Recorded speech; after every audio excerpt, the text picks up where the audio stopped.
Your Excellencies, distinguished guests, ladies and gentlemen, it is a deep honor to be here with you all today. I would first like to thank the organizers, the Atlantic Council of Montenegro, and in particular, Dr. Savo Contera, for their tireless efforts in making such a fantastic conference. I think they're all entitled to a warm round of applause from us here today. I would like to open with a brief remark. If anyone in this audience were to ask me if I could sum up everything I know about terrorism into one sentence, the answer would be yes. It would be as follows. Terrorism is a combination of two factors, motivation and operational capability. And what that means is when a certain group of people have the motivation to commit a terrorist attack, and they have the operational capability that allows them to materialize this motivation, then a terrorist attack or a terrorist campaign will occur.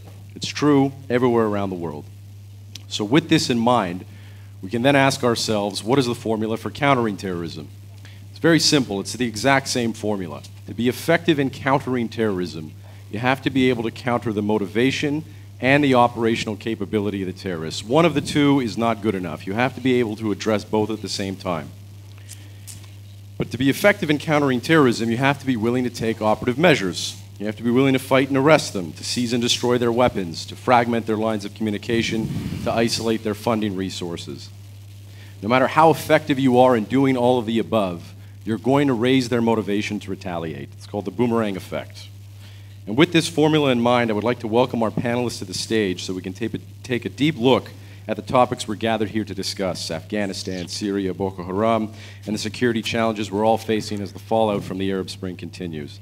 So please allow me to introduce our first panelist, Minister of Defense of Macedonia, Talat Xhaferi.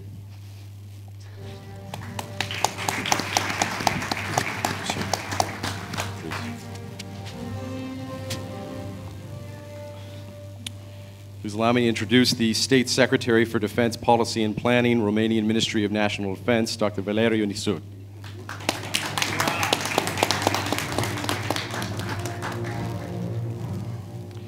The esteemed researcher from Peace and Conflict Studies, Institute of World Economy and International Relations, Dr. Ekaterina Stepanova.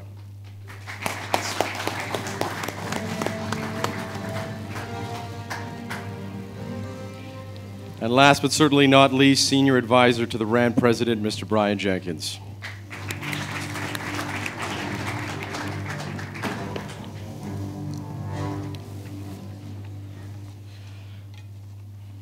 So before turning it over to the audience, I would like to ask each of you at least one question. And I would actually like to start with our esteemed colleague from the United States here, Mr. Brian Jenkins. I would like to ask you a question about the issue of allies in the war on terror. I think if we leap completely out of the Middle East, and this was discussed briefly in the previous panel, and we look at a country such as Pakistan, where we have a key ally in the war on terror. Our war in Afghanistan would go nowhere if our military aircraft were not able to fly over their airspace, or if our supply trucks couldn't cross through their territory. But on the other hand, the Pakistani ISI has been known to have a major hand in creating and sheltering both the Taliban and Al-Qaeda, to the extent that when the U.S. mounted their raid to kill bin Laden, they could not tell the Pakistanis that they were on their way to do so because they wanted bin Laden to still be there when they arrived. So my question is, what are we doing wrong here, and how can we build more stable alliances with non-NATO and non-democratic countries? It's a good question. Look, you don't choose your enemies choose you. And that is often true of those whose assistance you need in dealing with the challenge. But to back up, even before we got to Afghanistan, there was a worldwide effort to create an international consensus that was prerequisite to dealing with the kind of contemporary global terrorism that we saw today. And that really began in the late 1960s and involved a number of nations who became signatories to various international conventions. So even before 9/11, there was, in a sense, a broad group of nations whose politics were quite different, but who nonetheless saw utility in cooperating against terrorism. It was not limited to a handful of like-minded allies. After 9/11, of course, we reached out to our traditional allies for assistance and going after those responsible. There was an additional group that immediately joined the effort.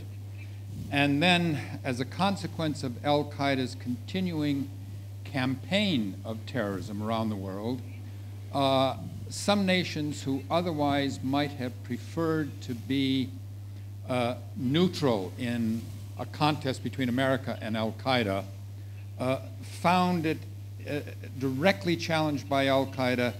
It was vital for them to cooperate as part of a global effort. We saw al-Qaeda carry out attacks in Saudi Arabia, in Morocco, in Tunisia, in Indonesia, in Kenya. Other places where these were beyond our traditional range of allies and looking at. And of course we welcomed, everyone welcomed their participation. With regard to Pakistan in particular, Pakistan has always been in a difficult position because of the issues that were pointed out earlier today and even before 9/11. I served as an advisor to the National Commission on Terrorism in 1999 and 2000 in the United States, where we came very, very close to naming Pakistan as a state sponsor of terrorism. Instead, we stopped short and said that they might belong in an anteroom of nations that sponsor terrorism. But nonetheless, that was a conclusion of a national commission that provoked howls of protest from the Pakistanis and raised considerable debate in the United States. With the occurrence of 9/11, the U.S. government went to Pakistan and basically, to sum it up in the somewhat blunt words that were offered, you are either with us or against us, and gave them a choice. And they decided that they would be with us and have, in many cases, been extremely helpful. At the same time, they have not abandoned certain practices that have been unhelpful and indeed have caused problems in the form of terrorist attacks to some of the surrounding countries. This is the reality that you deal with. As I say, you don't walk away from assistance because it doesn't meet your standards when dealing with an enemy. We're not going to effectively combat terrorism dealing only with archbishops and archangels. And so sometimes we do find ourselves in league with some unlikely and not entirely in their behavior desirable allies. That's reality. Now, you mentioned this with us or against us, and I certainly agree that not everyone is going to be asked to be more Catholic than the Pope, but regardless, I find that we have alliances with states where there's a clear lack of trust. And the question that I really would like to see the insights of many of the panelists here is, how do we address this deficit of trust? How do we improve it? This is a threat that is not going away. It simply changes the geographical landscape of where we face it.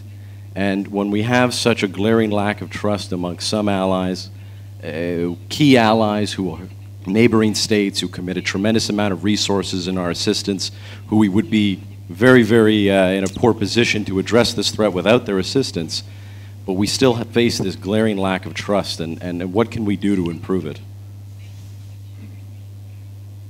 Is that addressed back to me? Please. All right. Well, one fascinating development in the years since 9/11 is the degree of cooperation among nations in one of the most sensitive areas of national activity, and that is the fact that we have made the operating environment for Al-Qaeda much more dangerous for them to carry out the kinds of transactions that, say, preceded 9/11, the movement of people, the movement of money, the communications. Our success in doing that and in disrupting many of the terrorist plots that they have either directed or inspired has been a consequence of unprecedented cooperation among the intelligence services and law enforcement organizations worldwide.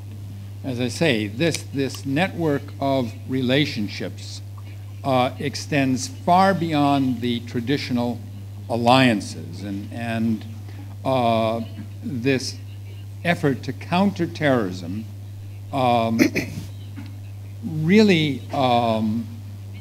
receives a great deal of support. Now, trust among intelligence agencies is an unnatural act. I mean, sharing information is just unnatural. Even among our own intelligence services in the United States, even, I would suspect, among the intelligence services of our NATO allies, there is still always a bastion of reserved information, limitations on trust. This is the nature of intelligence. But in terrorism, what is fascinating is the ability to transcend some very, very sharp political differences and provide information that leads to uncovering these various terrorist efforts. And it's because it's a matter of self-interest to all nations. And so when we look at one of these plots being disrupted today, we often see a piece of intelligence from one country, a piece of intelligence from another country, some more information from yet a third, and in many cases, very different, unlikely sources that comes together to block something. Does it always work? No. Can it involve, and this will be an interesting thing to see, even before the end of the Cold War, I was involved in the 1980s in a series of discussions between Americans and Soviet representatives to explore the possibilities of Soviet-American cooperation against terrorism. Now, that led to a number of continuing talks that went on and was only interrupted by the fall of the Soviet Union. But here again, if we look at some recent events, the last year's bombing at the Boston Marathon, we probably should have been on top of that one, in part because of some information passed on to us by Russia. So despite the continuing differences, we still see in this area an incentive to exchange information. Okay, thank you. I would like the second question to be directed to our esteemed Minister of Defense here. To date, several jihadists originating from this region, southeastern Europe, have been reported dead on the Syrian battlefield. Although estimates range, the SRNA reports that there are believed to be some 300 Balkan jihadists taking part in the fighting in Syria, coming from Bosnia, Albania, Macedonia, and Serbia's southwestern Sandžak region.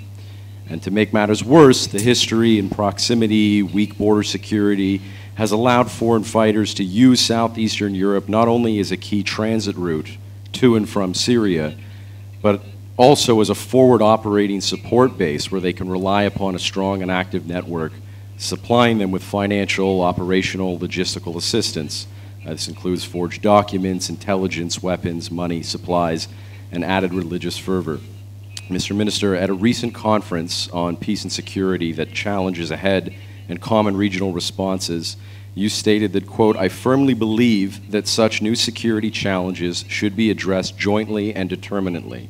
There is an apparent need for finding new shapes of establishing and maintaining new defense connections and cooperation in a defined security policy framework." Your point, as far as I can see, being that no country can battle international terrorism on their own. So can you maybe elaborate on how joint operations and regional institutions can effectively combat terrorism here in southeastern Europe?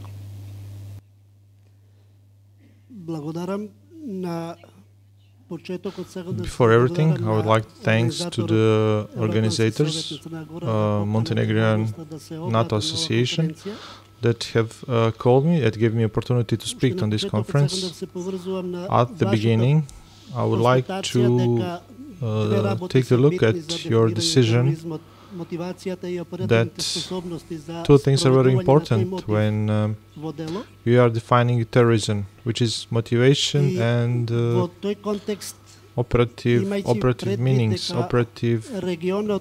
meanings that they have in that context, Balkan region, especially the countries that you have mentioned.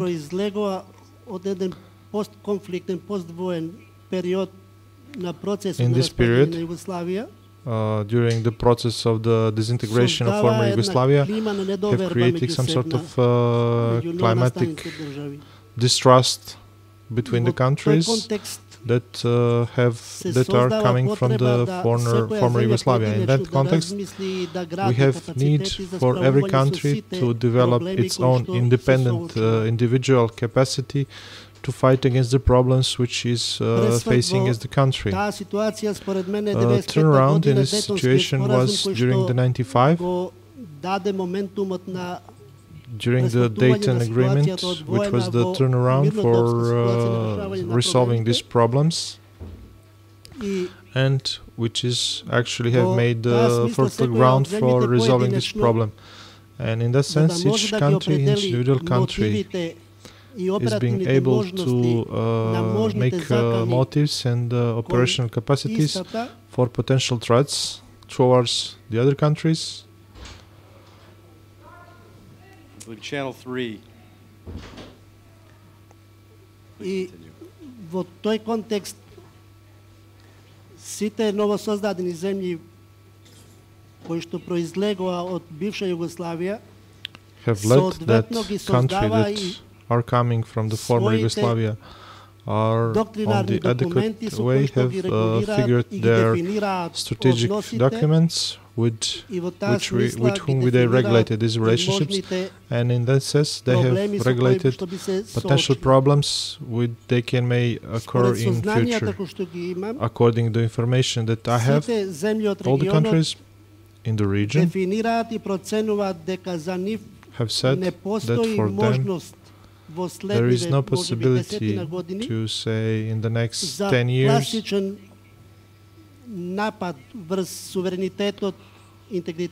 classical attack on the sovereignty of any of this country individually, except with the common. The new threats are asymmetric threats, so-called, where we can include, in which we can include the anti-terrorism against the state's institution, which is attack. And in that sense, I'm thinking that all the countries in the region which have defined all the potential motives and potential threats against the sovereignty of this individual country, having in mind that these threats, we are thinking about this context. If we are thinking in this context, it will be possible to define operative capacities. And since we are a country that are coming from a certain military system, и соработка меѓусебна беше на најмал having in mind ниво или that може да се каже никаква. Trust between the country was тоа in даваше the можност lowest possible да level. We соодветни didn't have институции, any односно структури cooperation, which gave како us метод на делување the possibility го имаа to определено develop терористичко certain делување institutions да and најдат structures уточиште и во which have просторот. accepted Мислам дека сите that we тие have држави, односно нашите space држави во for the регионот, countries на which have времено тоа accepted го разбрале some, и во 2000 which години, with значи на this почетокот left space for terrorist acting.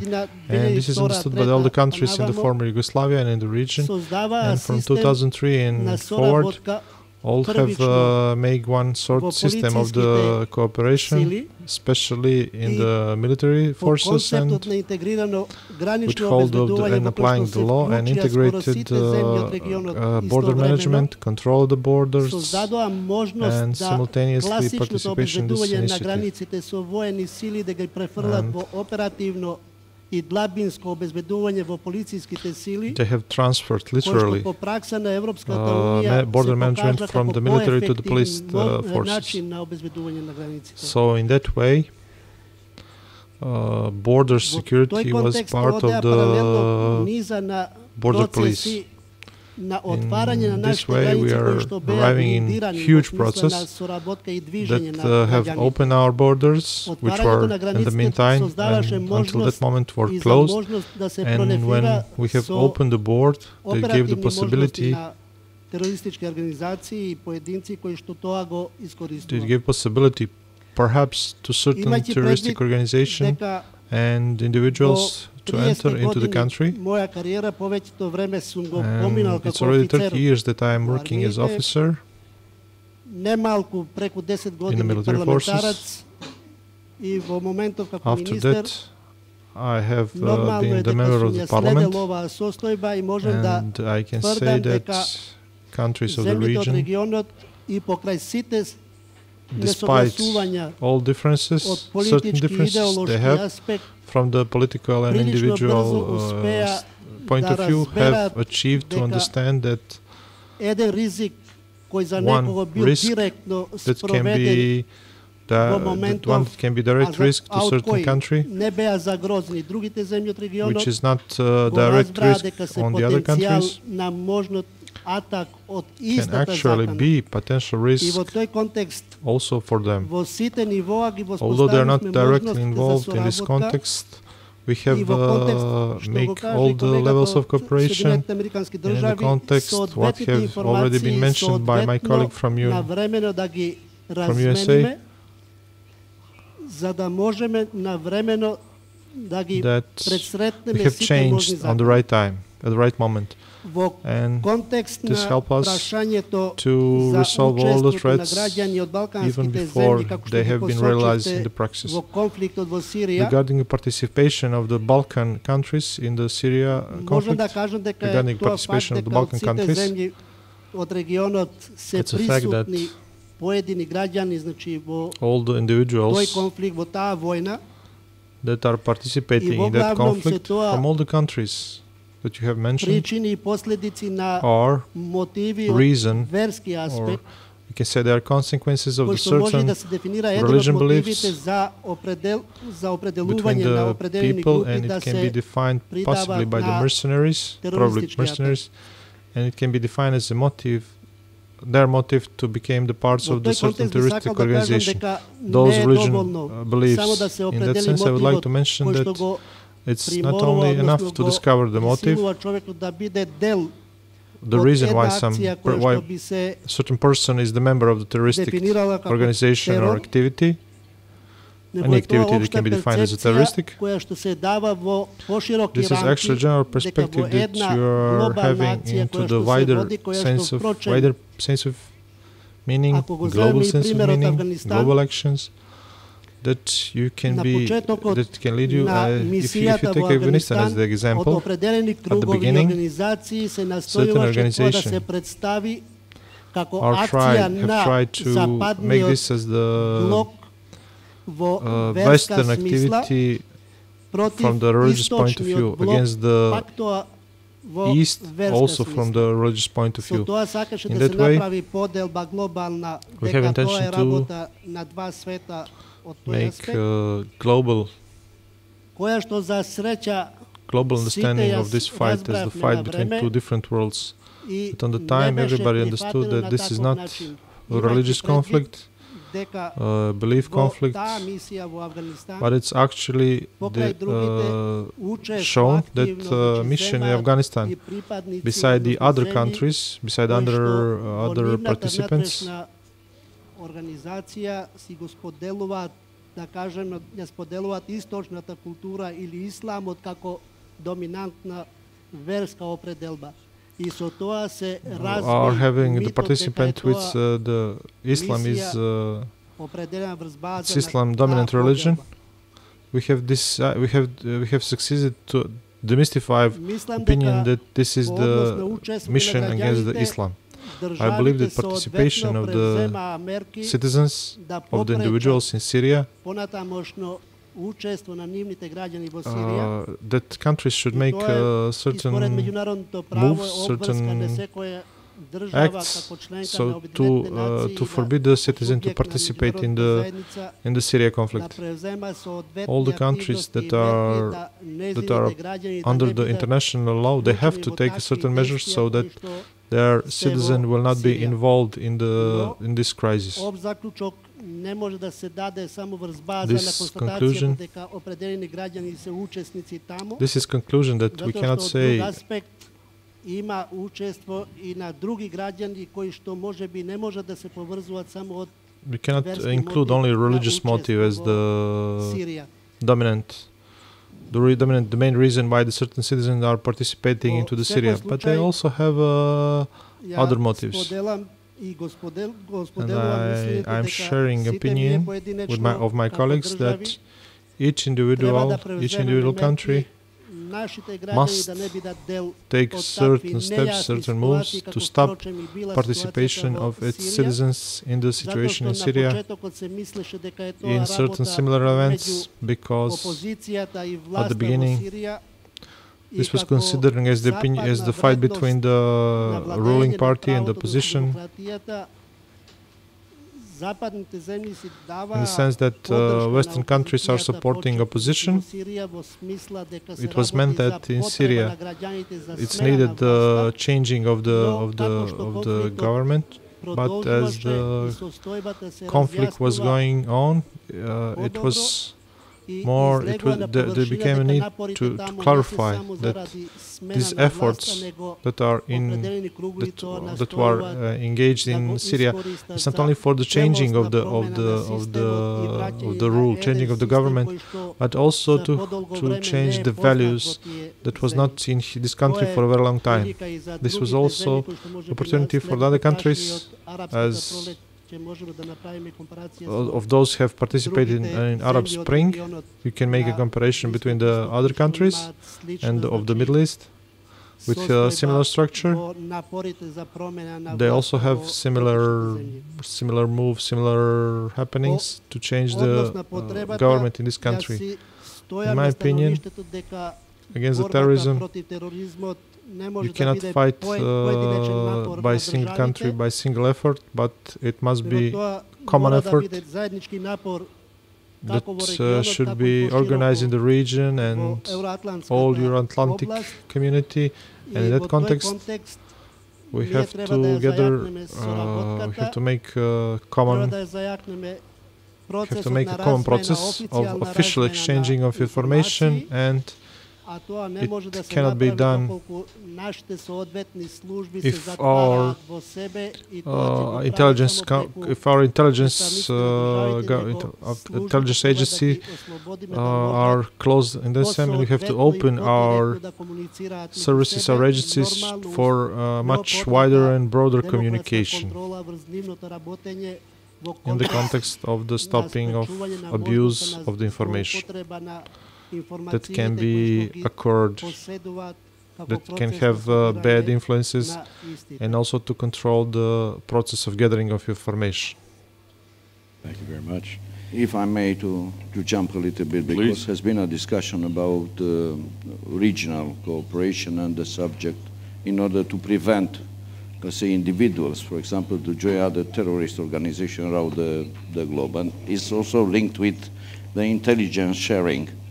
I am, for 1 year, the president of Southeast Defense Minister, which is a Balkans country, let's say, regional arrangement. And this subject doesn't exist. We are dealing with a lot of issues there. And I try, because the discussion has been headed in that direction, to ask why. Yeah, because we don't address the terrorism issue, being probably too sensitive. Yeah, or probably in every single 7 nations around this organization, and the observers we don't take into account as responsible with the program of this institution. They are having national rules as it is in Romania. The subject is under let's say, the national authority to deal with this is the Ministry of Interior and, you know, Secret Intelligence Service. This is the national authority. Probably they may have another, let's say, regional arrangements in order to exchange, let's say, how to do in order to be good for everyone in the region and to be value added. But look at the biggest, let's say, picture. Are we having instead of NATO being forced this subject on the table and having a strategy, but to fight the war after 9/11? If not 9/11, do we have a strategy approved in NATO to fight terrorism or to fight against them? Probably not. And this is a big question. I think the problem is the differences in nations in addressing this as a national authority. Minister of Foreign Affairs and Minister of Defense can do too much. They can fight when it is the situation that is in Afghanistan. But how to do it to prevent these issues is in the hand of other institutions in every single nation. And therefore, probably it is a scope to think about if those regional arrangements cannot put on the agenda. But the problem is the intelligence and the sensitivity of the subject. Yeah, first of all, you should, let's say, recognize on your territory you are having individuals ready to join. This is a problem, you know, what you are doing with them, how to address this nationally, and after that, how to address internationally or regionally, and after that, let's say, to prevent they grow up in south of Yemen today and to move Al-Qaeda from his traditional heaven or basis. This is the name of Al-Qaeda, yeah, from Afghanistan to south of Yemen. This was a simple comment. We realize we don't have this subject, at least in Southeast Defense Ministerial and PMSE meetings. And we might address it probably. I have a follow-up question on this. A major concern among many counterterrorism experts regarding Southeastern, Central Eastern Europe has always been this connection between organized crime, excess Soviet weaponry, terrorist organizations with a lot of cash. And in your term as Minister of Defense, I mean, how did you see organized crime in the region affect and interact with terrorism? And what are the most effective policies that were embraced in order to address this relationship? This question is for myself, you yes. know. Organized crime, of course, produce people which are, let's say, ready to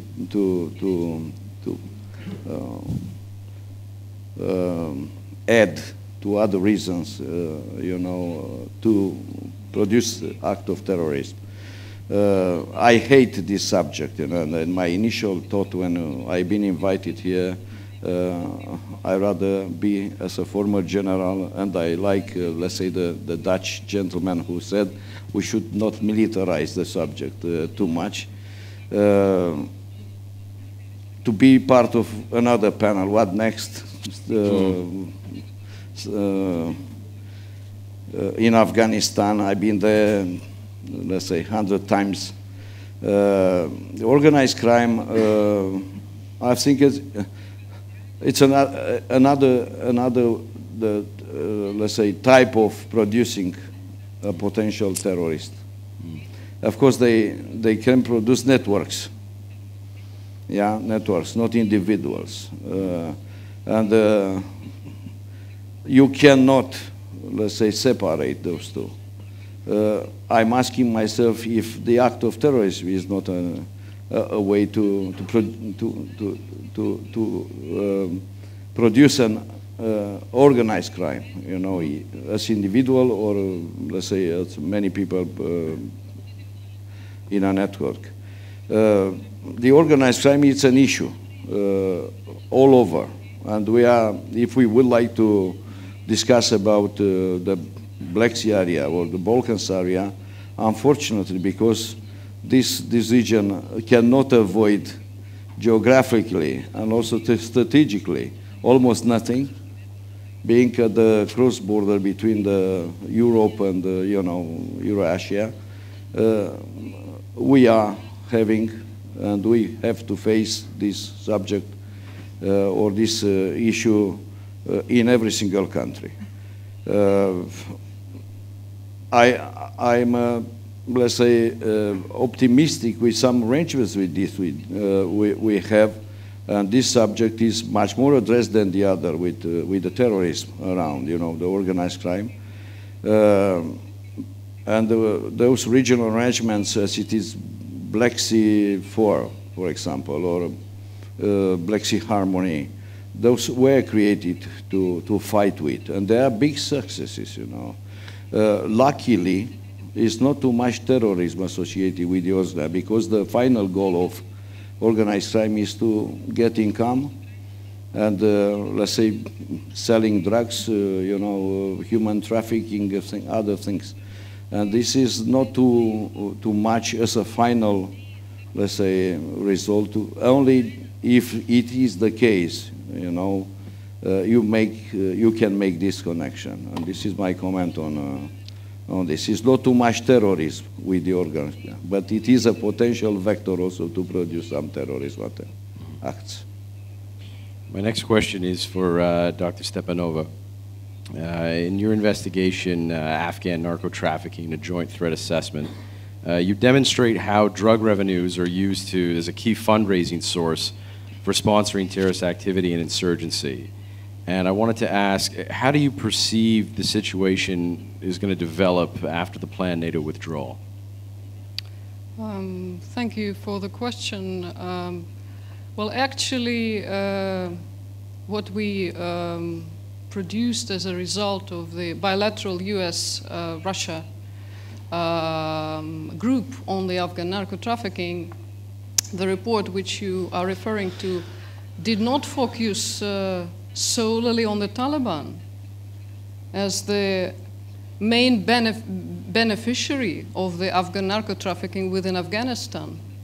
On the contrary, what we found out, and that was partly a result, we based our work on a lot of field work by some of the group members, including field work in Afghanistan. Well, of all the money made out of Afghan drugs, okay, globally, 60% billion market, only 3% stays in Afghanistan, okay? Just 3%. So between $2 and $2.6 billion every year. This is what stays for all Afghan actors involved. And of those money, the Taliban raises just about 150 million, which is 6.5% of all the money that stay in Afghanistan from trade in Afghan drugs. Now, is it a lot or is it nothing? Well, according to NATO commanders we've been talking to, well, they would say, you know, 100 million may be nothing elsewhere, but frankly, it's enough to support an active asymmetrical insurgency. But I want to stress that, first of all, the Taliban itself, that is, of course, one of their primary sources of funding, but that's not their only source of funding. They also get some money in terms of assistance from abroad, from Pakistan, from the Gulf countries. They also tax, they have Islamic taxes imposed on legal, formal economic activity, legal crops, legal activity. And they engage in parasitical activity. They raise some taxes from smuggling of other kinds of goods, not just drugs. Okay, so in Russia's opinion, for instance, the biggest problem with one of the biggest problems with the U.S. approach to counter narcotics in Afghanistan, which is mirrored by the NATO approach, is this focus on going after only those traffickers that are perceived to be linked to the insurgency. While we know that everyone profits from drugs in Afghanistan, and unaffiliated groups, field commanders, all strongmen, including those linked to the government or even being part of the government, are at least as much linked to the drug trafficking as the Taliban is. So in that sense, half of all heroin that comes to my country from Afghanistan comes not from the south of Afghanistan, where you have heavy Taliban presence. The other half, other 45 tons that we get every year, are manufactured in the north of Afghanistan, where there's little or minimal Taliban presence, in those laboratories in Gorno Badakhshan of very high purity and so on and so forth. More generally, I think that the way terrorists fund themselves, or let's be more accurate, the way militant groups that employ terrorist means along other military tactics often, which is the case of the Taliban. Terrorism is not the only thing it does. It also engages in combat-style activity, attacks against military targets, security targets. It doesn't only blow up civilians or non-combatants in public places, or does political assassinations. But however important the issues of how these groups fund themselves or how they arm themselves are, I don't think these are the main strategic advantages of terrorist actors. All of them, regardless of the context or the region or the type of terrorism even, whether we're talking about transnational global jihad movement, which may be a more accurate term now than Al-Qaeda, or we're talking about localized insurgency, whose purposes, whose goals do not go beyond a particular certain area, like a small portion of an island, as for LTT in Sri Lanka, or some other, or really localized. I think the main strategic advantages of these groups in asymmetrical confrontations. They are non-state actors engaged in asymmetrical confrontation with actors of higher status and also larger conventional power potential. So they're final protagonists of these groups. Of course, the immediate targets are civilians, non-combatants, soft targets, but their final protagonist is always the state, or a group of states, or a community of states, or the world made up of states altogether. I think the main strategic advantages are their extremist ideologies, the very high mobilizing potential of the extremist ideologies in certain segments of society. And second largest strategic advantage is the way they're structured, their organizational systems. Or it's half trouble if the systems are structured in the way that mirrors the structure of the state, like the IRA before they adopted the long war strategy. It just mirrored the vertical army structure, of the state. But it becomes far more difficult if they are structured radically different from the way the states are structured. If these, and we come, then it all boils down to the same discussion about state against networks, or even worse, states against hybrid structures, such as the global jihad movement, which is a very complex movement organizationally, which manages to enjoy all the advantages of a network, horizontal network, but at the same time manages to avoid some of the main disadvantages of networks. So again, it's a bit bold to talk about these issues in presence of Brian Jenkins, because Rand has a particularly strong sort of interest in this state versus militant networks debate, and some of the main authorities in that field, Ronfeld, Arkia, they actually come from Rand. So how do you, so I would say that you can try to block all the financial channels of terrorist groups. You can try to block all the channels they use to get arms. But as long as they keep their extremist ideologies and more flexible, adaptive organizational structures, radically different from your own, they will find weapons, they will find arms to confront you as the state in this case, and the society at large. Dr. Stepanova, you've also written a lot on the issue of lone wolf terrorism, leaderless jihad, which most agencies agree is the hardest type of terrorism to predict, the hardest kind to thwart.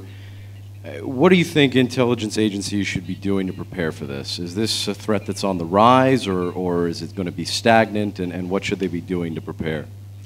No, first of all, I would, there were some notes about it in what Brian was talking about, and that he mostly spoke about intelligence. And I completely agree that, sorry to the, we are at a sort of conference which deals a lot with NATO, you know, as a military alliance.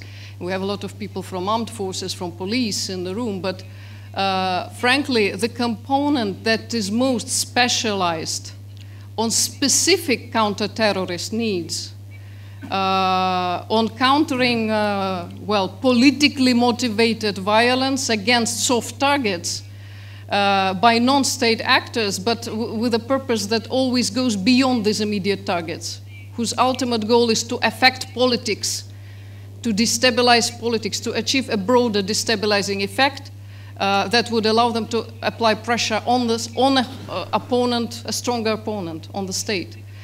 So this is a very complex task, and it, I mean, terrorism itself, the tasks that are more specifically tailored to counter this particular form of violence are essentially non-military tasks, I'm afraid to say, you know. The core of counter-terrorism is not even coercion or enforcement or retaliation kind of post hoc, okay? The core, coercion may be used in support of counter-terrorism, but this is not what its central task is. And the central tasks are prevention, preemption, and preemptive disruption of terrorist networks. So when a terrorist act occurs, that's already a failure of counterterrorism. Okay, so much of the work has to be done before a terrorist act occurs, not after. Sorting out corpses, you know, on the spot after a bombing, major sort of series of bombing or hostage crisis or something, that's not primarily what counterterrorism is primarily about. Even chasing the perpetrators, that's great, you know, it's important, but that's already consequences management of a counterterrorism failure. Much of this activity has to be done before a terrorist act occurs. And this means what?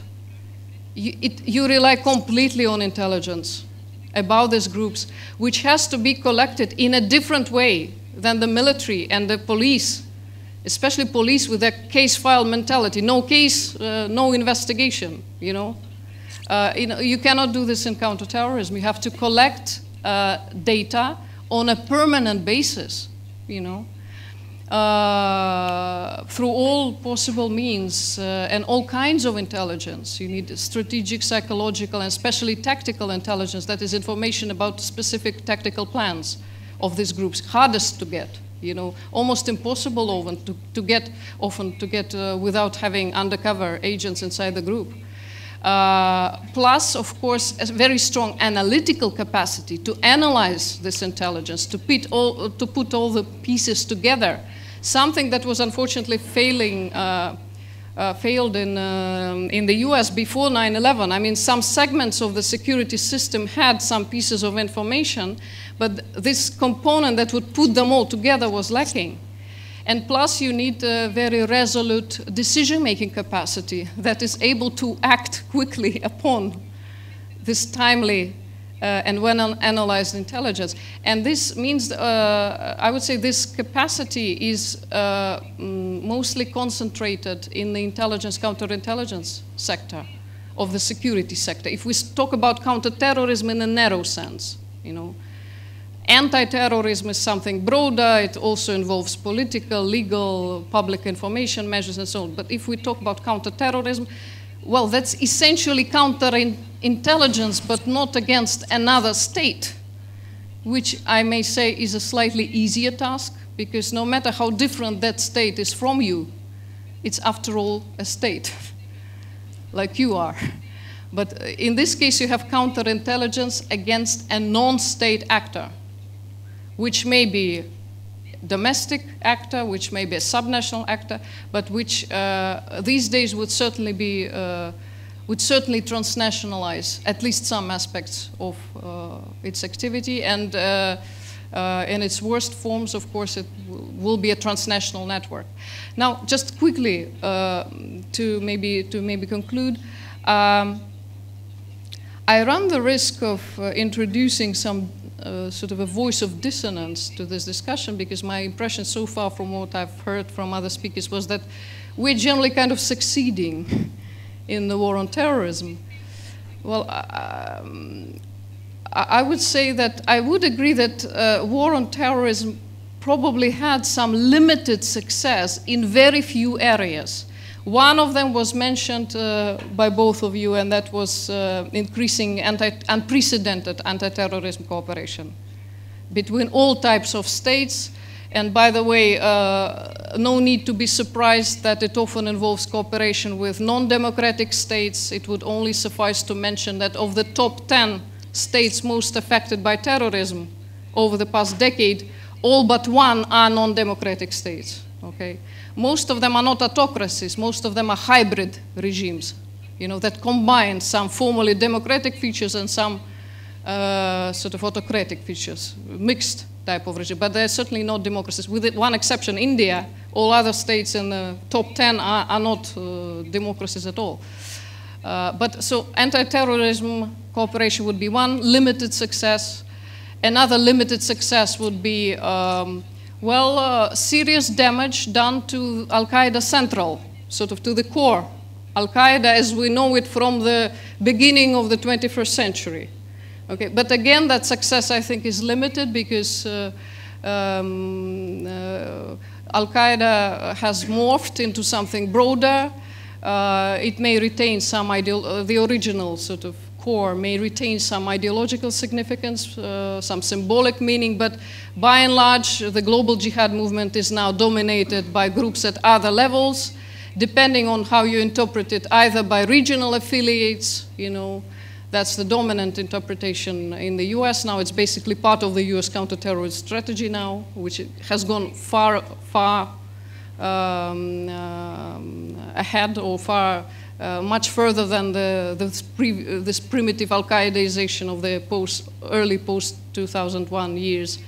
Or you view as the main level of this movement, this network of mini cells, self-generating cells, primarily in Western states themselves, that may not even be linked to one another, but that share the same ideology, that are ready to advance it by terrorist means, and that, however marginal, they still pose and can pose a very serious terrorist threat. But otherwise, overall, I would say the war on terrorism certainly did not succeed at all.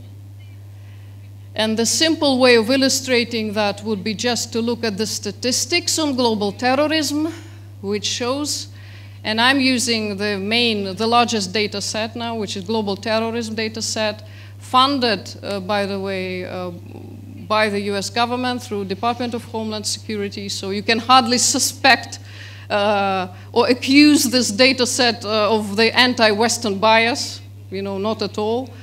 But what their data shows is that terrorist activity over the past decade, after the war on terrorism started, has actually increased. It has increased both in aggregated terms, kind of overall, more than 2.4 times. And every parameter that we can measure at all, not everything about terrorist activity we can measure. It's very hard to measure its broader destabilizing effect on a particular society, for instance. But what we can measure, incidents, fatalities, injuries, scale of material damage, all these parameters, number of active terrorist groups per country or something, all these parameters have increased. Most sharply, incidents by 4.6 times, by 464%. Fatalities more than 2 times, and so on. The problem with these statistics, and unfortunately I cannot show it to you graphically because this format kind of does not encourage slides, but normally it makes a strong impression. But the worst thing about this data is that all this terrorist activity around the world for the past 10 years, during which we had the war on terrorism, it's not kind of evenly distributed among the countries. It is very strongly concentrated in just a few countries around the world. And the top 3 countries, which first of all, which have seen the highest, the most radical spike in terrorist activity, and which account for the bulk, over half of all terrorist activity in the world, are, guess which countries these are, the top 3. Pakistan is certainly one of them. Iraq, not before the intervention, after the intervention. Afghanistan, not before the intervention, after the intervention. And Pakistan, so the Afghan-Pakistan area, you may say. So the countries that were the primary targets of the war on terrorism are the ones that have become the main areas generating terrorism now. Which I think that would be a simple answer to the question whether the war on terrorism has succeeded or failed. I wouldn't go as far, of course, as to blame the war on terrorism for everything. That the methods that were sort of used to produce such a counterproductive effect. I would just, first of all, I would remind you that this rise of terrorist activity around the world that we see and that continues. Actually, the worst year was the last one for which we have data, which is 2012. That's the peak year for both fatalities and incidents since, well, in the last actually 2 decades, I would draw your attention to the fact that this rise of terrorist activity is part of at least 2 broader trends in organized violence around the world. And one is the growing role of non-state actors, generally, both in world politics in general, but also in organized violence. This is a very clear trend that we see in all conflict-related data sets collected by different research centers in different countries. And the second trend would be lack of any positive dynamics in all forms of violence against civilians.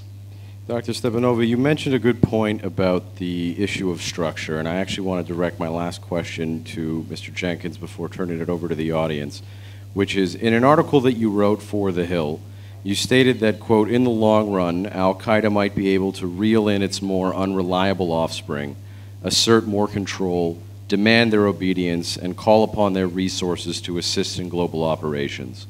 And I wanted to ask, what are the possibilities, what's the likeliness of this occurring, and is al-Qaeda destined for a comeback? I think it's entirely possible that we could see a resurgence of I don't want to limit it to al-Qaeda because I absolutely agree that we're looking at a broader phenomenon now of Salafi jihadists driven terrorist activity. Before answering that, however, let me just say that I'm not unaware of the irony that the two of us are probably in closest agreement on some of these facts and trends that we see.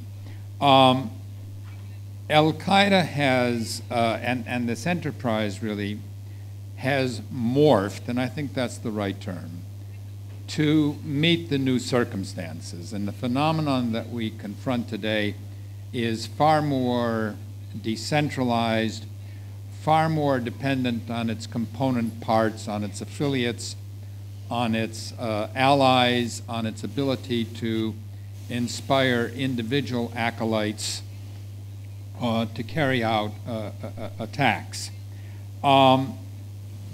What we have seen as a consequence of this expansion of this ideology, and the ideology really has transcended the original core al-Qaeda, that's absolutely correct, is that it has become subject to centrifugal forces that have led to differences about strategy, differences about levels of violence, differences about focus, whether to be locally focused or focused on a single distant enemy, whether to be constrained in the violence in order not to alienate perceived or potential constituents versus carrying out a campaign of unlimited violence which attracts a certain kind of financial support and also attracts a certain kind of recruit. These are all sources of differences that have split the group. Now, possibilities of resurgence. Beginning with the core, NATO is withdrawing from Afghanistan. The Taliban have not gone away, and it is not inconceivable that we could see in the long term, if there were a deterioration of security conditions in Afghanistan itself, that we would see a resurgence of the Taliban, and along with it, that al-Qaeda would find new sanctuary. Put aside al-Qaeda, look at the trends that were discussed earlier today within Pakistan itself. The increasing radicalization, the growing levels of violence that again provides bases for terrorist activity at what was al-Qaeda's historic core. So that's part one. Part two, al-Qaeda and this jihadist effort has managed to insinuate itself into a lot of the local struggles, armed struggles across the Sahara, the Sahel, Sinai, into Syria. These were not created by al-Qaeda or al-Qaeda's ideology. These conflicts had local roots, but this ideology has been able to fasten itself on that. It has seen opportunity there because the primary objective of the jihad, and I'm talking here about the armed global jihad, is to continue the armed global jihad.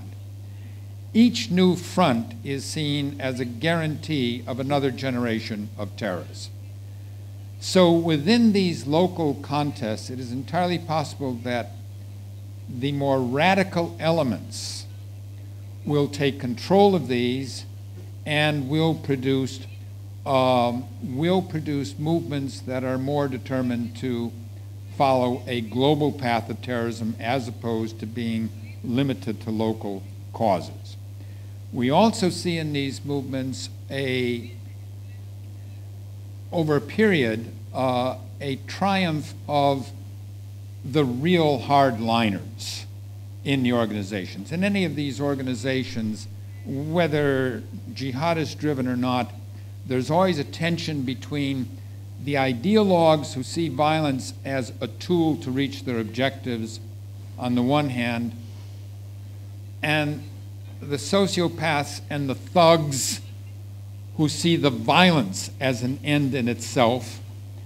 And ultimately, over time, not surprisingly, in an organization comprised of self-selecting extremists, the bloodiest minded extremists ultimately begin to direct the organization. So that is another, there are a number of other potential platforms. The third factor, and here I would certainly agree with my colleague here, and that is, and it explains why terrorism has increased despite the so-called global war on terror, or whatever label we choose to put on it at the moment. Terrorism has become a component of armed conflict. So wherever we see insurgency or armed conflict, it is going to have a likely terrorist component. And that is increasing. So there's a general increase, and that suggests, and this is really fundamental to how we structure our forces, how we structure our efforts in, let's say, the post-Al-Qaeda, the post-Afghanistan world. Do we look upon the elevation of terrorism as a mode of armed conflict as an historical aberration, after which we can go back to reconfiguring our forces to deal with more conventional missions, or do we see it as what I would believe representing a fundamental change in the nature of warfare itself, where warfare between states becomes not impossible but increasingly unlikely, while asymmetric, irregular, terrorist armed conflict becomes the increasing norm. Now, that's a debate that's taking place in the United States right now. How do we configure our forces, our intelligence efforts to address that? Open question. The United States, it may be that we are ultimately moving toward two components. That is a much increased, much more sophisticated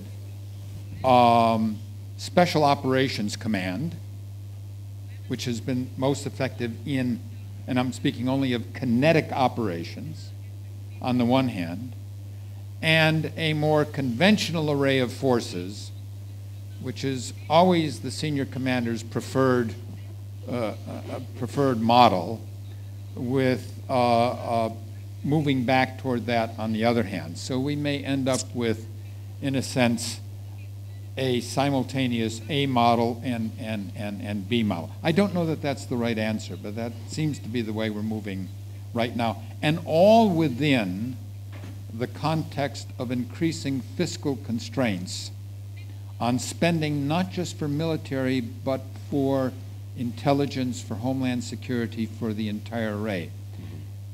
I'm not sure that we will design a brilliant strategy and then apply the budget to fit that, what we may end up doing is making budget decisions ad hoc that ultimately will define the strategy. Okay. With the last 15 minutes that we have, I'd like to turn it over to the audience. I ask that anyone who has a question to please keep it short and concise, and for the panelists to please respond as quickly as possible in a concise way. We'll start with the Foreign Minister here. We'll take three at a time.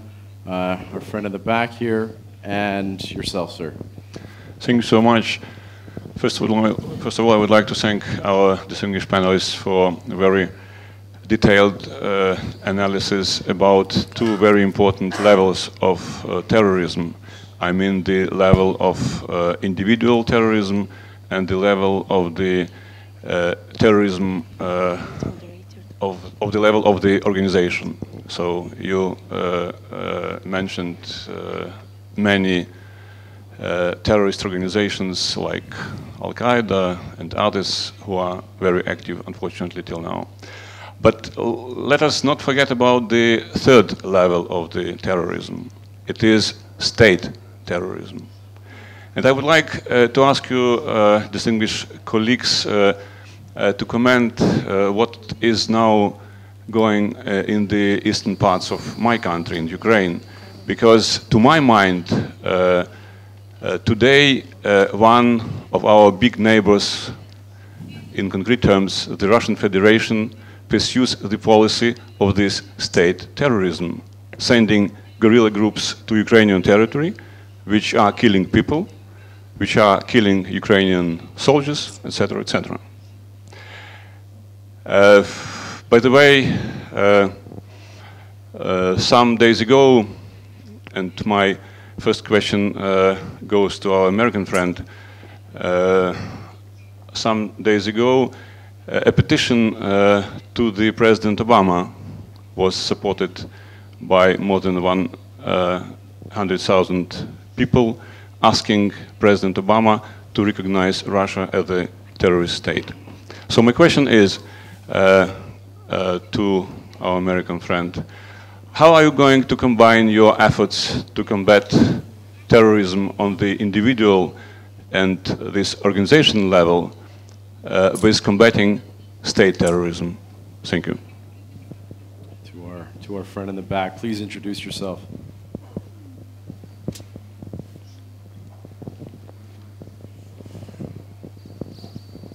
Thank you. This is Baran from Turkey. My question is about fighting way of terrorism. We know when we're talking about fighting against terrorism, counterterrorism, they're always coming the political correction on the stage. While fighting against terrorism, how we can deal with the human rights at the same time? For example,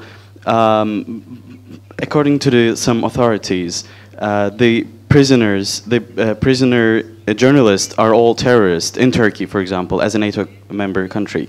So what is the line? What is the line to define the terrorism and terrorist activities at the same time fighting against terrorism? Thank you. I'm sorry, who is your question directed to? Open question to the panelists? Okay. And to our friend here in the yellow tie.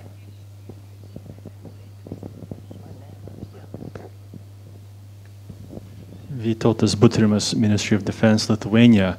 Heard some very depressing information. War on terror has been going on for 13, 14 years, and things are getting worse. Concentrating in 3 countries, more incidents than ever.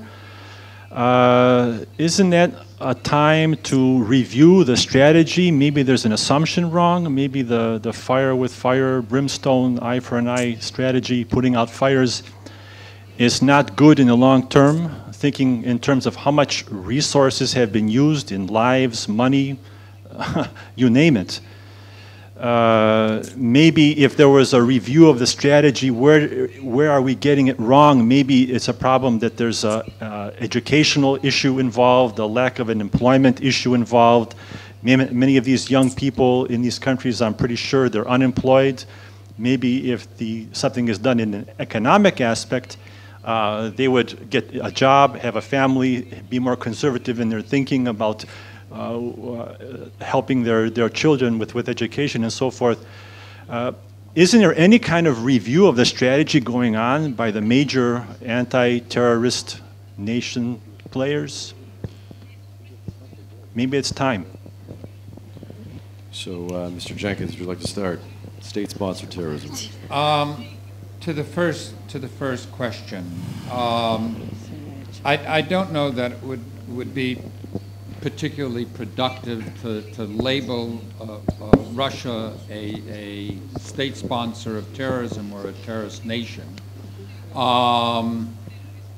Whatever one feels about events in Ukraine, to do something like that would have to have some utility, and I'm not sure I see the utility. I think the bigger issue there is that what we have seen in Ukraine and in other areas beyond Ukraine where we're not dealing with the violent component of it yet, is that Russia has found a way to orchestrate a number of things, a way to use its muscle in terms of energy resources, its investments, its financing of political parties, its relationship with local corrupt politicians and oligarchs, control of the media, and to orchestrate these in a way that can destabilize a nation. Add to that military bluff, parking large numbers of troops on a frontier to add to a level of apprehension and concern. That is something we're going to have to learn how to deal with this, and that is as a mode of exerting political influence and as a mode of warfare. I don't think we have managed very well to even recognize how that is done, let alone to develop a strategy to deal with this Russian statecraft that we are seeing. With the issue of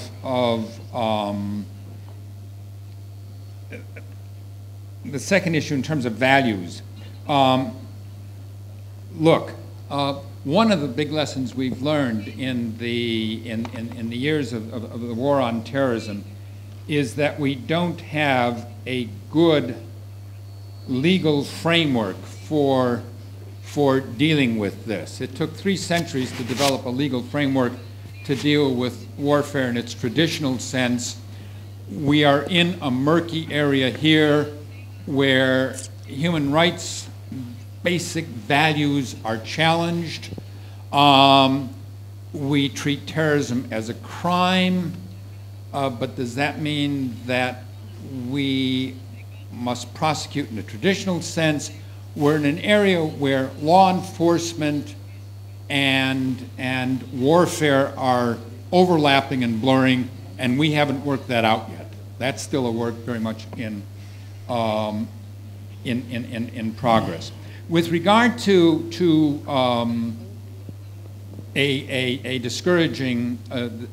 the discouraging news, I mean, I'm inclined to be a little bit cynical and say, you know, I live in California. If you want sunshine from California, buy an orange. Don't talk to an analyst from Rand. Look, overall, there is some good news. I used to have fights with my father about this, who was a veteran of World War II, and he lamented what he thought the state of the world was in the 1990s and early 21st century. And I used to delight in pointing out that the first half of the 20th century was the bloodiest, were the bloodiest years in the history of mankind. That when it came to slaughter the so-called civilized nations of the world could do so on an industrialized scale, and in the first 2 world wars, Civil War in China and others, the the planet killed off approximately 100 million people. In the latter part of the 20th century, armed conflict descended down to about 1 million fatalities a year worldwide. In the 21st century, we're down to about 500,000 to 250,000 worldwide. Now, terrorism is nerve-wracking, and these figures that we see from start that were pointed out, we're talking about the thousands. I don't want to sound callous and cynical and say that not every death is a tragedy. It is. But we are not witnessing anywhere near the scale of violence in the world that we have experienced in the past during the lifetimes of many of the people in this room. And so that is positive news. Does that mean that we've got the strategy in our efforts against terrorism right? Absolutely not. Absolutely not. It is constantly under review, and I think we are very, very aware of the shortcomings. However, one final point here. Yes, it has to do with a lot of things of failed states and ungoverned spaces and poverty and hopelessness. But again, if you look at the distribution of many of the terrorist groups around the world, put aside Al-Qaeda, I mean, we saw terrorist activity in Germany, in Italy, among the most prosperous, most democratic nations of the world. What we see now among individuals going off to Syria or joining Al-Qaeda or carrying out terrorist attacks in other countries in the West is that this ideology has become a conveyor for individual discontents. And that is a fundamental change that is really going to be difficult to deal with, because the capacity for violence has descended into the hands of smaller and smaller groups, even individuals, whose grievances, real or imaginary, it's not always going to be possible to satisfy. How we deal with that within the context of a democratic society and remain a democratic society, I think, is one of the major challenges we face. So the question of the politicization of where to draw the line in defining terrorism, open question to the panel who wants this. We'll keep it short because we want to turn to the audience again after. I would like to contribute a little bit with both two questions, you know, and our neighbor, and we salute our colleague from Ukraine.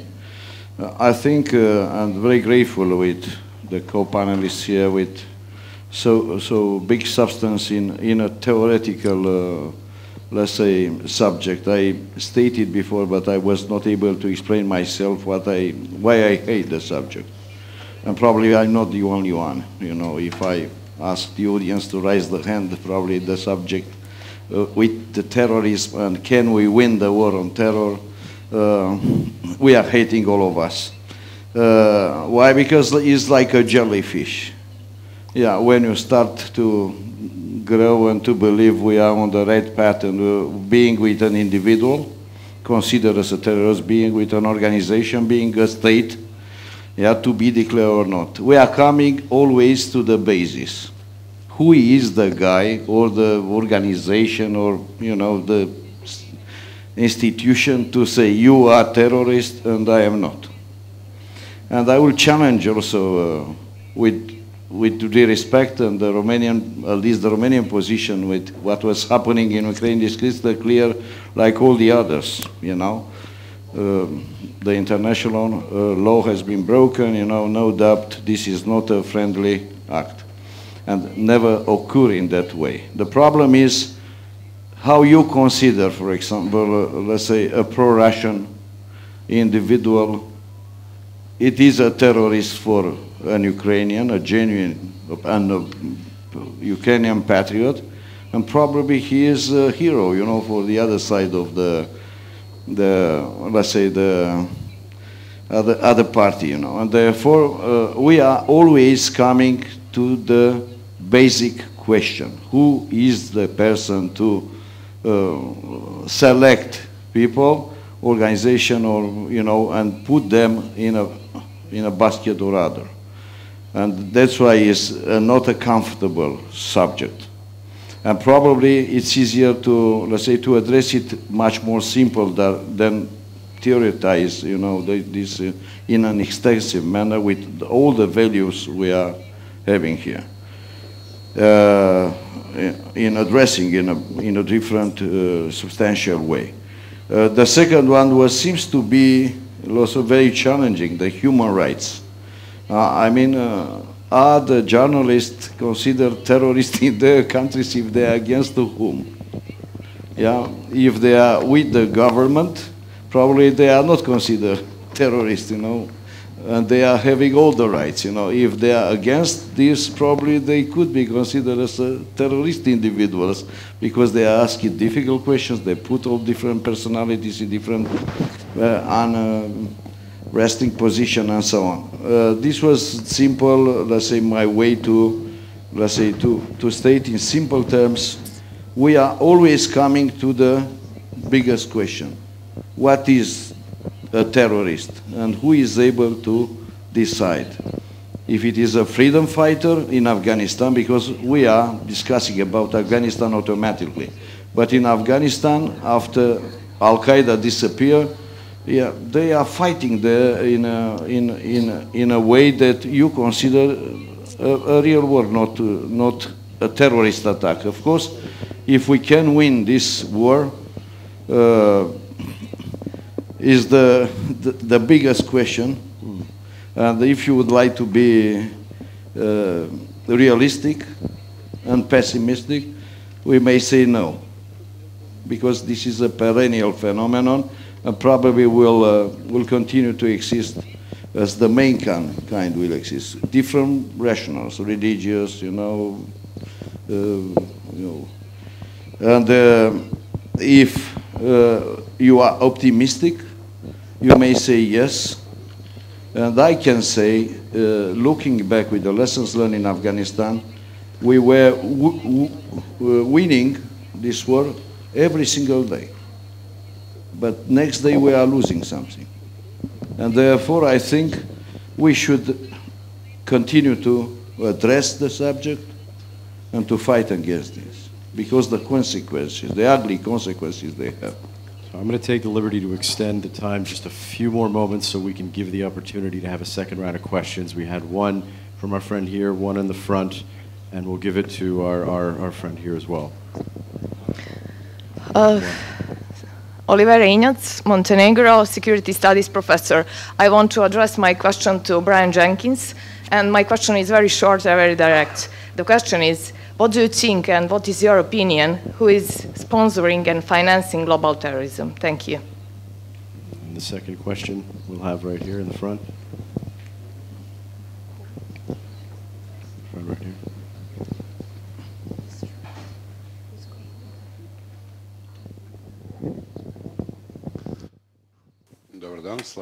Good afternoon, Slaviša Ščekić from the Parliament of Montenegro. The question is for Mrs. Stepanova.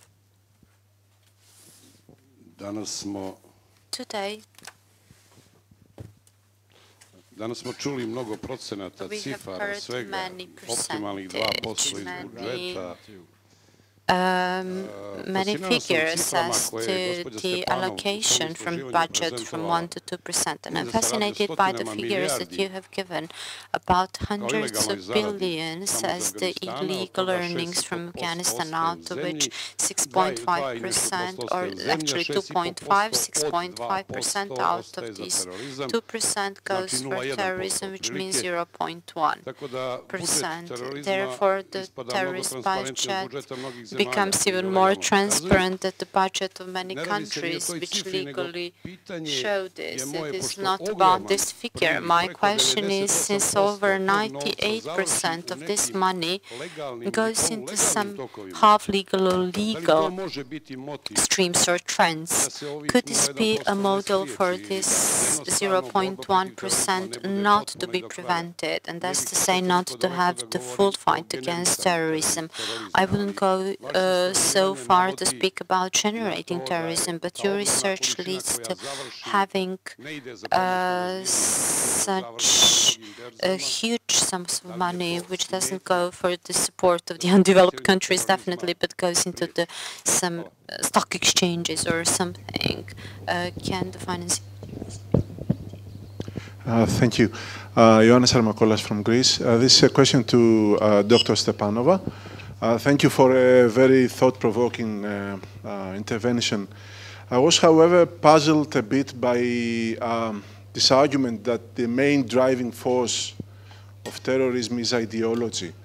I mean, it sounds intuitive, but it goes against quite a big part of the literature that kind of places an analytical premium on organization and means.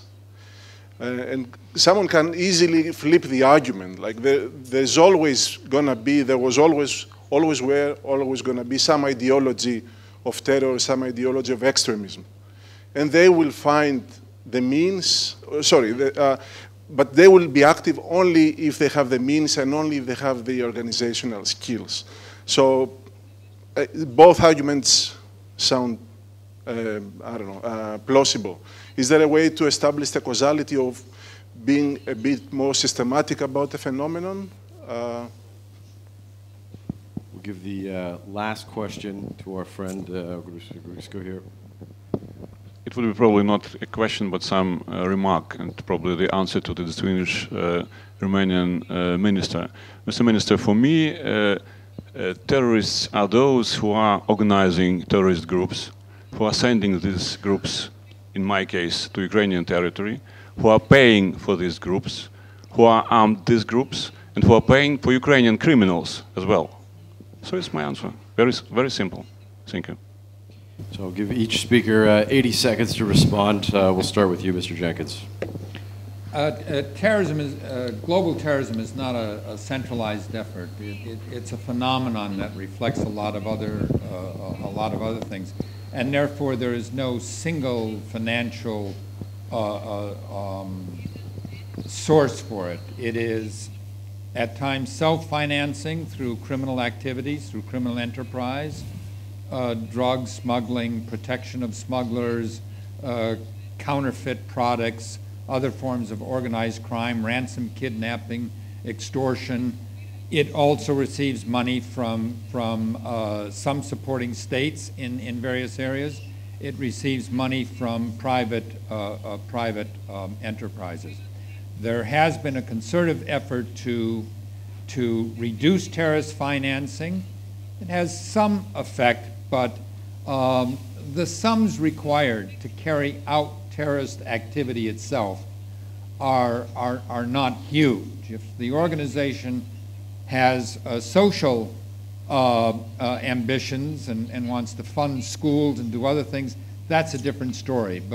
But to build car bombs, to assassinate individuals, to kidnap individuals, unfortunately, it's not very expensive. The other questions I'm going to yield to Ms. Stepanova to deal with. Thanks a lot. I'll try to address three issues from all sorts of questions. The first wave of questions, the second wave of questions. The first one, thanks for bringing our attention to what causes terrorism. When I say about ideologies, extremist ideologies, and organizational structures, I talk about them as strategic advantages of terrorist groups, not necessarily as causes. You know, these are the main, I think, strategic advantages of these groups in asymmetrical confrontation. If we come to causes, well, there are multiple causes. If there is an academic consensus, okay, in this complex area, it basically says that there are different types of causes at different levels that cause different types of terrorism in various contexts. So to sort of reduce this problem to just root causes approach may also be not accurate.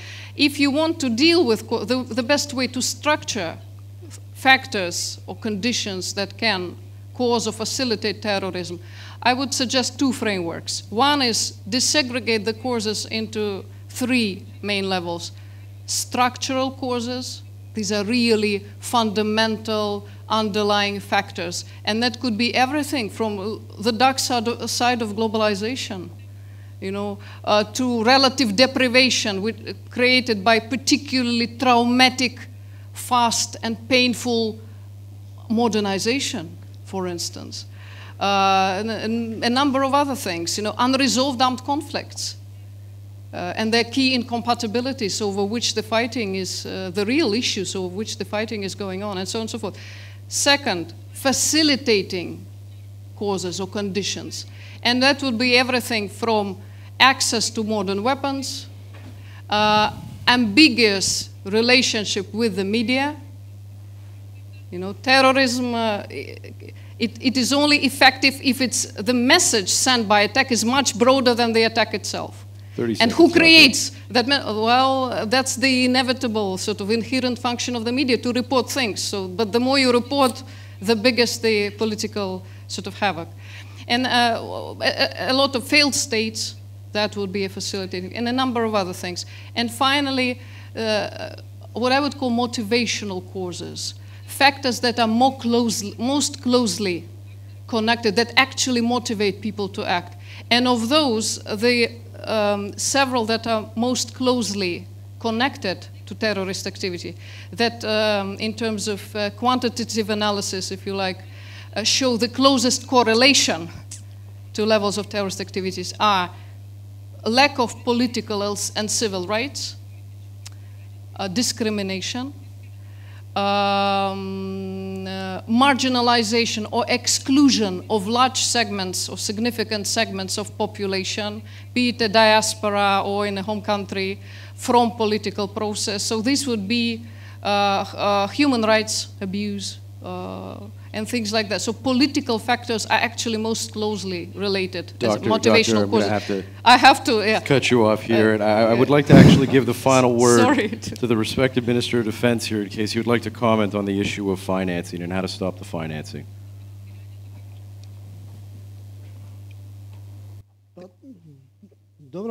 When you are talking about financial context, situation where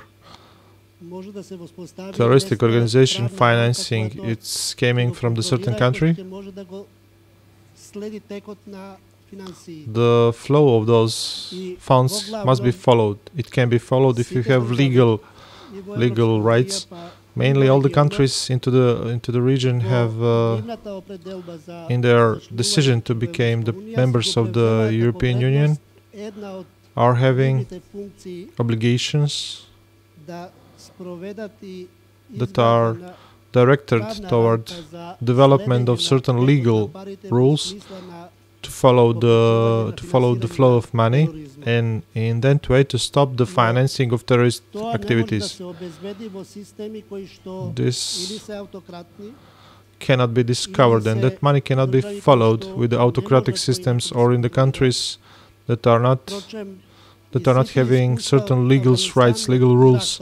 I think that experience from Afghanistan have shown that the best way of financing those activities are exactly those countries, because those systems are not having certain protection for its citizens, are not adequate for its citizens, and you cannot even think that they're adequate for the international community.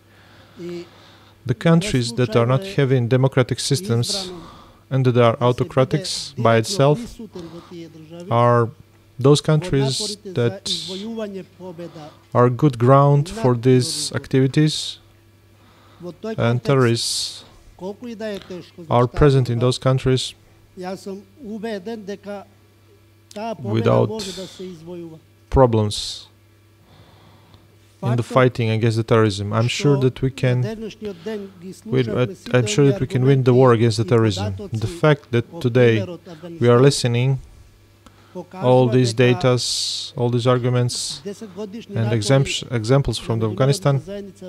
Example from Afghanistan is showing to us that effort of the international community in the last 10 years are of the great help, and they gave great results. And if we are taking in our mind the situation in Afghanistan before and intervention and the data that are giving us today after involvement of the Afghanistan citizens in all the activities, in all the citizen activities of the country, I think that this is opportunity, the winning of those common efforts of the fights against the terrorism. We cannot stop all the terroristic activities. We cannot win them all.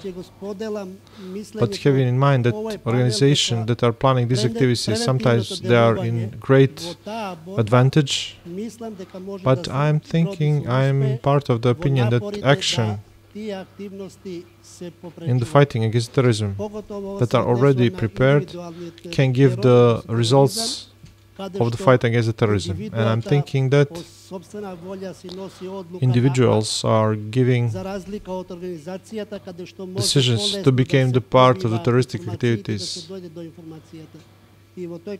Usually, it's not happening otherwise. And this, therefore, I think that we all have to make common efforts to help our societies to stay democratic as they are in this moment. Well, I hope you can all join me in thanking our speakers today for such an incredible panel. Thank you very much.